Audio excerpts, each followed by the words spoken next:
Fala galera, tudo bem?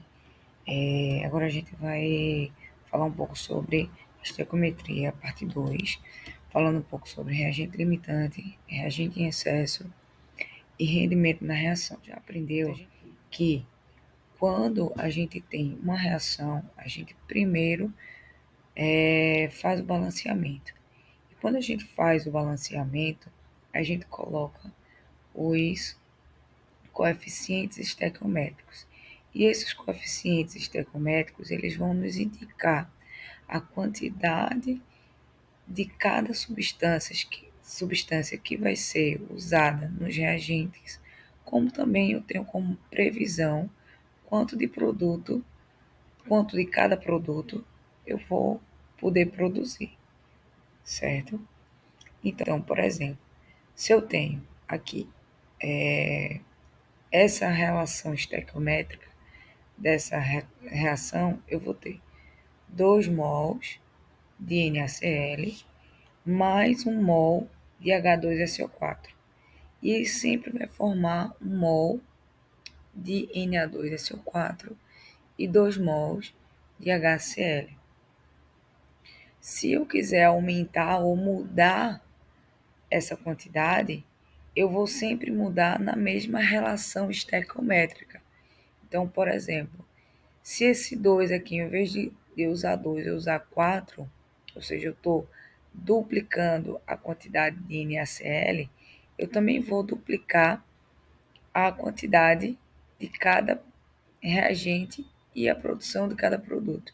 Então, ao invés de usar 1 mol, agora eu vou usar 2 mols. Ao invés de eu produzir 1 mol de Na2SO4, eu vou produzir 2 mols de Na2SO4. E se, ao invés de eu produzir 2 mols de HCl, eu vou produzir 4 mols de HCl. Mas se por acaso a gente não usar a relação estequiométrica, por exemplo, ao invés de eu usar os 2 mols de H2SO4, eu usar 3 mols, o que é que vai acontecer? Então, se eu perceber, essa relação ela tem que continuar, ou seja, 2 para 1, 4 para 2. É isso? Então, um dos reagentes ele vai consumir completamente porque ele está dentro da estequiometria. E o outro reagente ele só vai ser consumido parcialmente porque a relação estequiométrica dele está falhou.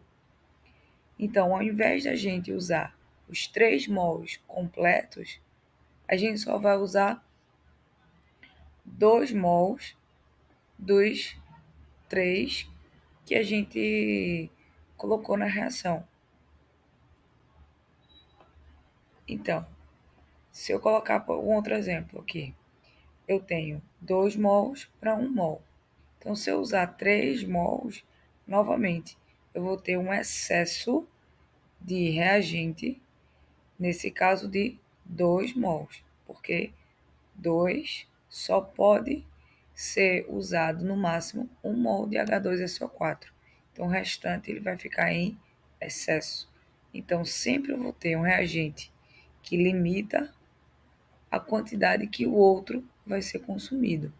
Então, o reagente que limita é o reagente limitante e o reagente que não usa tudo o que tem é o reagente em excesso, tá certo? Rendimento de uma reação. Mais uma vez, vou usar a mesma estequiometria, a mesma reação.